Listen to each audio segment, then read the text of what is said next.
আবু সাঈদের প্রসারিত দুই হাত যেন এক অলঙ্ঘনীয় পর্বত। কোনো বর্গীর সাধ্য নেই যেটা অতিক্রম করে বাংলাদেশের মানুষকে স্পর্শ করতে পারে।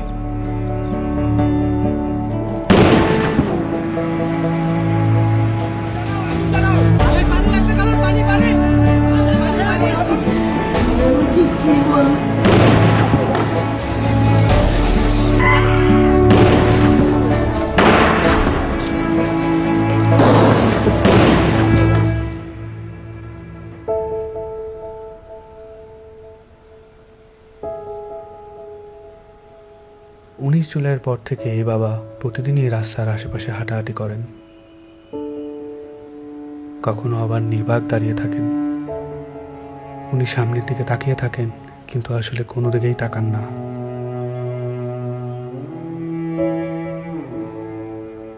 যেসব রাস্তা দিয়ে ওনার ছেলে হাঁটতো, ওইসব রাস্তায় উনি দাঁড়ালে উনি ওনার ছেলে রোম পান। আমার ছেলে মৃত্যু অবস্থায় যখন দাফন দিতে নিয়ে যাবে, এর আগে যখন দেখছি যে হাসতেছে, সে হাসতেছে, হাসি মুখ অবস্থা। ইভেন্টের কাজ করতো, শুধু বাপের কিভাবে একটু সাহায্য করে। কোনো আজে বাজে আড্ডাতে ছিল না। ওই সারাদিন শুধু কলেজ থেকে আসা ও একটুখানি বিকেলবেলা একটু বন্ধু বান্ধব নিয়ে ক্রিকেট খেলতো, ক্রিকেটের পাগল।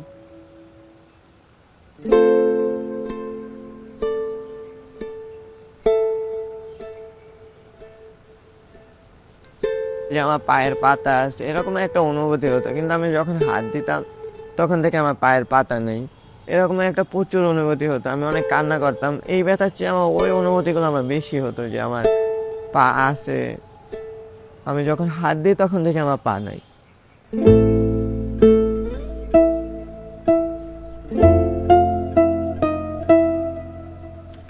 এই হসপিটালে আমি অল্প কিছুদিন হলো আসলাম।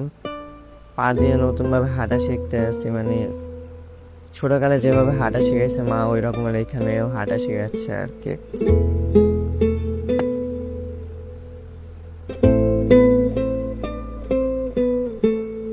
একটি প্রতিবন্ধী কিশোর, 7 বছরের বাচ্চা, ল্যাংড়া মানুষ যদি সংগ্রামে নামতে পারে, তাহলে আমি কেন বসে থাকবো ঘরে?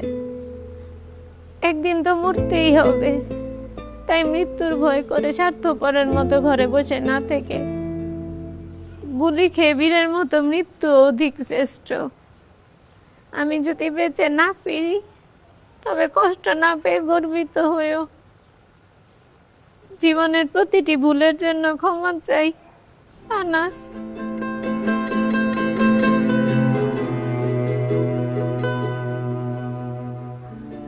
আমার সন্তানের বুকে গুলি লাগছে, আর ছিদ্রটা হয়েছে আমার কলিজায়।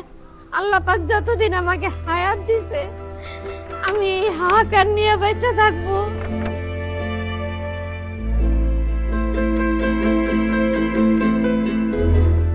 প্রিয় বাবা আসলে আবার একটা কিছু না, কিন্তু চকলেট নিয়ে আসছো।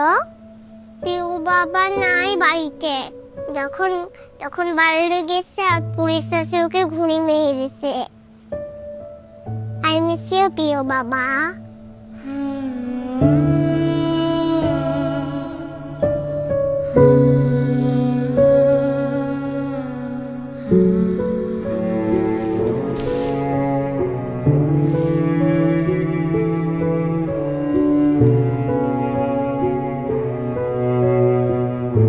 এখন যে চেম্বারের মধ্যে বক্তব্য দিছিল যে আমরা কোনো সরকার বিরোধী আন্দোলন নয়, আমরা নিজের অধিকার আদায়ের জন্য বলে বলা করার পরে কমিল বড়ুয়া ওই ছাত্রলীগের লিডার আসছিল, তাই সেই গলা চিপি ধরছিল, গাল মুখত থাপড় মারছে।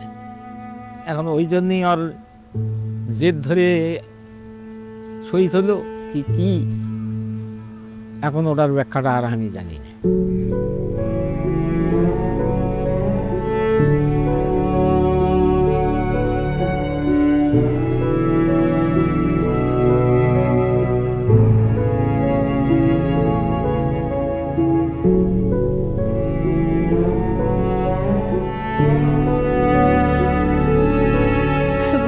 সময় মায়ের দুধ খাইয়া ঘুমায়, সেই ঘুমটা ঘুমাইতে পারে না, তখন আবাইটা পাইয়া পাইতে পাই করে উলট ফুলট করে ঘুমের লেগে আবার উনি কোলে লই।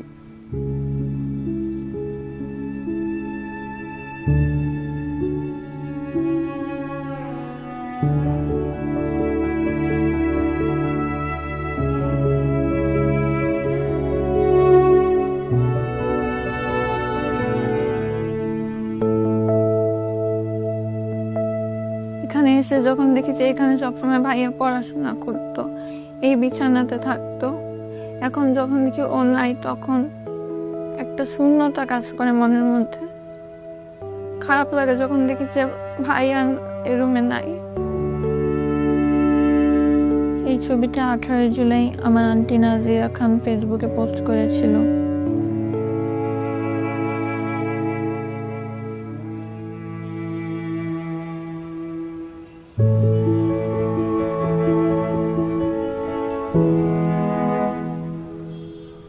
আজ কতদিন হলে আমার ছেলে আমার মা কয়, আমার মাও কয় না, আমার বুক হয় না, কয় না আমার বাপ বেড়ে দে। আমার সন্তানরা যারা যেভাবে মারছে আল্লাহ তাদের বিচার করুক। আমি সরকারের কাছেও বিচার চাই, জনগণের কাছেও বিচার চাই। আমার সন্তানরা মারছে, হাজার হাজার মায়ের বুক খালি করছে, যে কালি করছে তারও বিচার করুক আল্লাহ। কতটা তুমি হারালে বন্ধু, কেঁদেছে অন্তর, জানো না তুমি হারাবার ব্যথা, জানে পলাশির প্রান্ত।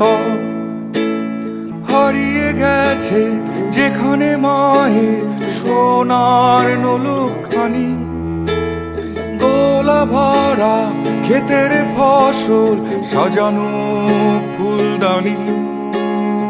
এ হারানোর বেদনা তুমি রেখো অন্তরে, দেখবে তোমার দুঃখ লুকাবে পলাশির প্রান্তরে। বাংলাদেশের বুকের ওপর চেপে বসা 36 দিনের এই ভারই আমরা নিতে পারছি না। একবার ভাবি চলেন, 16 বছরে কত বড় ভার হয়ে এটা আমাদের বুকের ওপর বসেছিল। এই ভারই আমাদের শক্তি দিক সংস্কার করে নতুন বাংলাদেশ গড়ার।